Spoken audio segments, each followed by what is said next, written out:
Hey everybody, this is Steve from GamersNexus.net, and we're doing episode 5 of Saturday Heat Signature, which is our new series. It is 5 weeks old now, that covers the up-and-coming, lesser-hyped games that deserve a lot more attention. So this time we're looking at Fray, which is a simultaneous turn-based strategy game. So for those of you that are sort of fans of the turn-based genre, and are really fans of the strategy genre, but you just can't really stand the slowness of turn-based games, this is definitely for you.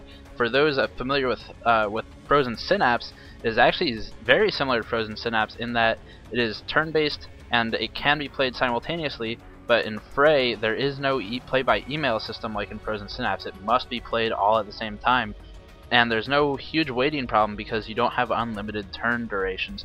So you only have somewhere around 30 to 90 seconds to do your turn based on the settings of the game, and that makes it much harder to play, much harder to think on your feet, but I'll talk about that in a second. Let me talk about some of the art and some of the story.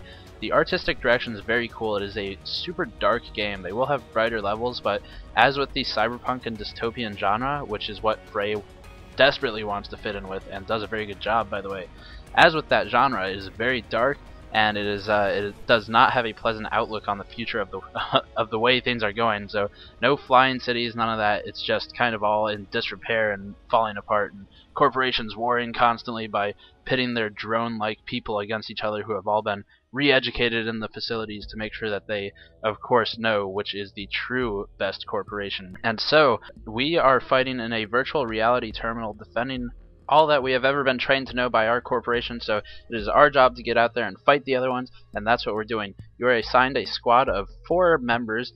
There are 6 different classes in the game, so you can put 4 of those on your squad, and every player gets 4. There can be up to 4 players in free-for-all. There is currently planned 2v2 team deathmatch, and there are a couple other game modes that I don't know a whole lot of details about. I think one's called Survival. I forget what the other one's called.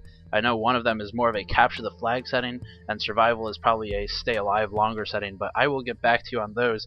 The more important thing to talk about now, though, are the certainties, which are classes, and that's what's really cool about this game. It is extremely tactical. It has actually a lot more options than Frozen Synapse. So if you played Frozen Synapse and thought, you know, this isn't really strategic enough for me, then Fray is probably more your speed, and it is a lot faster paced too, so that makes it much harder to think on your feet, much harder to make those clutch decisions and try and figure out, you know, should I be moving my medic over here to heal my assault, or should I be moving him to heal my sniper who deals much more damage but is much less likely to survive. So those kinds of situations are in this game a lot, and they make for very tough calls when you're in those positions that you might lose one of your units. But the biggest thing to talk about, again, as I said, are the 6 classes. So we have the tank, which is the guy that takes the most damage. He's very good for luring your enemy out because you can just send him parading down the center of the street, and he should be able to take a couple shots before he goes down.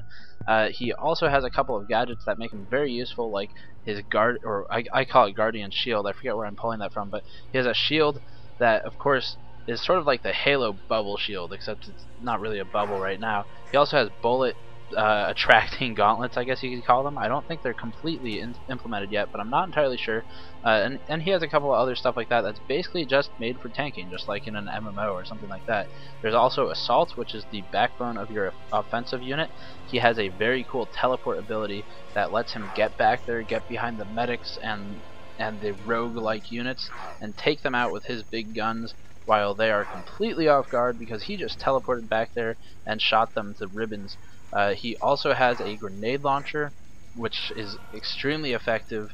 You've seen me use it a couple times in this video at this point, I believe. If you haven't yet, you will see it again coming up.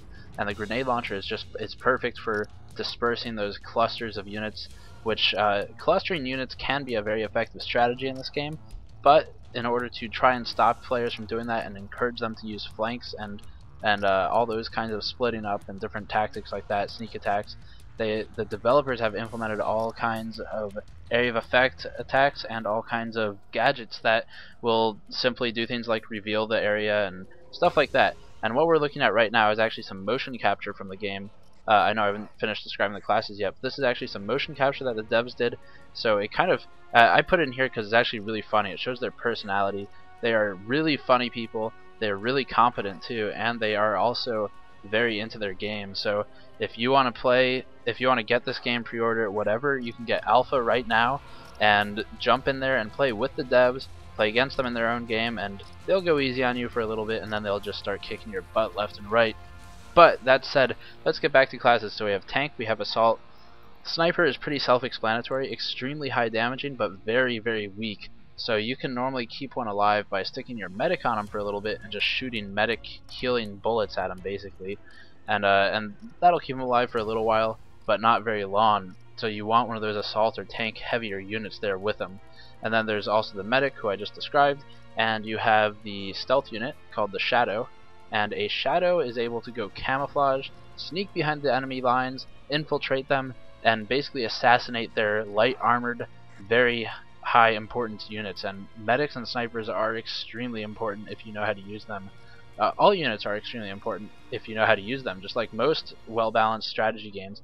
But in this one, snipers are so deadly because they have way high powered damage rifles, and you want to take those out with your shadows if you can sneak back there and just kind of get in there without anyone noticing, and then just go back into camouflage and get out and drop a radar jammer if you want on the way. So that's some of the cool stuff. I think there's one more class. There's a support class that has a turret, sort of like the engineer in TF2, and he also has a couple of other things like a satellite reconnaissance, basically a radar, so you can see who's around the corner, see what's coming up.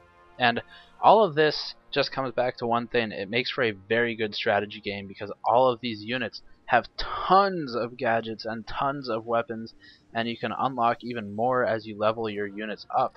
Now, of course, that does pose a question for balance. What happens when the gaming population is predominantly higher level players and you get new players that want to join in but are clearly outmatched? Well, then you have a problem, but I think the developers will try to address that. And I'm running out of time here because my internet connection is really slow today, so I can't upload a lot on YouTube. But it is important to say that this is currently in alpha, so everything you see is definitely subject to change. You can buy the game right now 2 for 1 for $20, I think. It might be $25. The full price of the game will be a couple bucks more when it's released, and you'll only get one. So this is your chance to get 2 copies if you want your friend to play. And there's a ton more I could say about this game, but I just wrote a 2,000-word article on it. So go to gamersnexus.net and check out that article if you want to learn a ton more. I've separated it out by images, so it is very easy to follow. And if you want to just jump around, feel free to do that. So go there right now and check it out. Please like this video if you liked it. Please comment below if you have any questions at all or want to say something, and subscribe. It always helps us make more. We look forward to it every week. So next week there will be a new Heat Signature episode. I'm not sure what it will be yet, but it will be awesome as always. So I will see you guys next time. Peace.